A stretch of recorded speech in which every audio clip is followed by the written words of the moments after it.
Some words heal deeper than medicine, but only if they're spoken when all hope is lost. This is the story of how a simple thank you became the first breath after drowning in silence. Ethan Gray wasn't always broken. There was a time he walked into work smiling, came home humming, and believed birthdays were still worth celebrating. But that version of him didn't survive the accident. 2 years ago, on a rainy November evening, a drunk driver ran a red light and turned his life into shattered glass and bent steel. His wife, Anna, died instantly. His daughter, Lily, just 6 years old, survived, but not without scars. And Ethan? He didn't know if he lived or just didn't die. The world didn't stop for his grief. His job at the architecture firm was still demanding. Bills didn't mourn. Friends stopped calling. Everyone expected him to move on. But how do you move on when the last words your wife said were, "I'll be home by 7," and you're still standing at the window 2 years later? He stopped talking. Even to Lily. They shared a house, but not warmth. He packed her lunch, dropped her at school, picked her up, nodded when she asked questions, but never spoke. Not really. He was present, but not alive. Until one afternoon. He'd picked Lily up from school, and as they were walking back to the car, she suddenly tugged his sleeve and pointed. "Daddy, that man just dropped his groceries."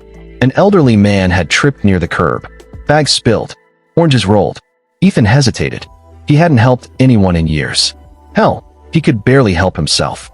But Lily's eyes looked up at him, not scared, but expectant.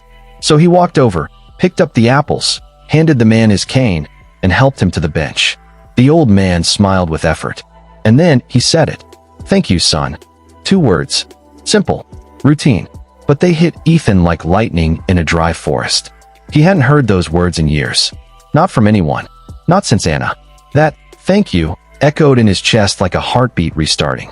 Lily, watching quietly, whispered, "You smiled." He didn't notice it, but it was true. A tiny lift at the corner of his mouth.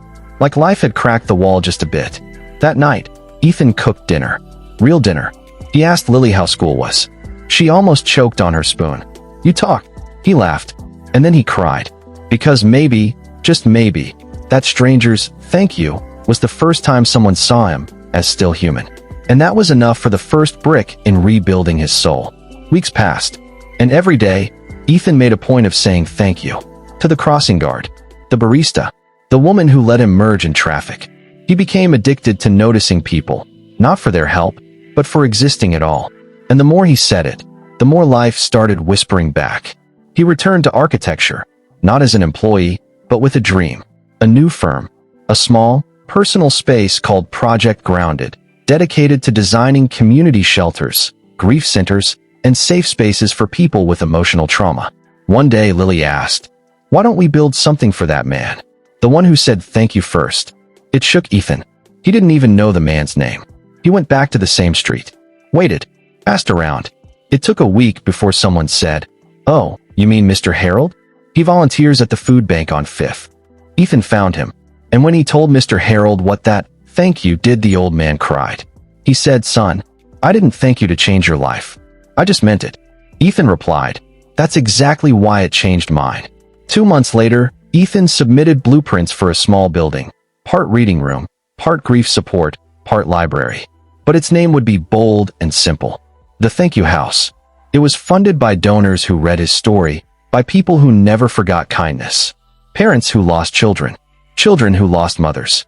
People who lost themselves and found healing in a stranger's words. Ethan became something he never expected again. A father who laughed, a man who loved life, and an architect who rebuilt not just buildings, but broken hearts. Some of you keep waiting for a miracle. A sign. A push. But maybe your life doesn't need a miracle. Maybe it just needs a thank you. Say it. Mean it. Or maybe receive it.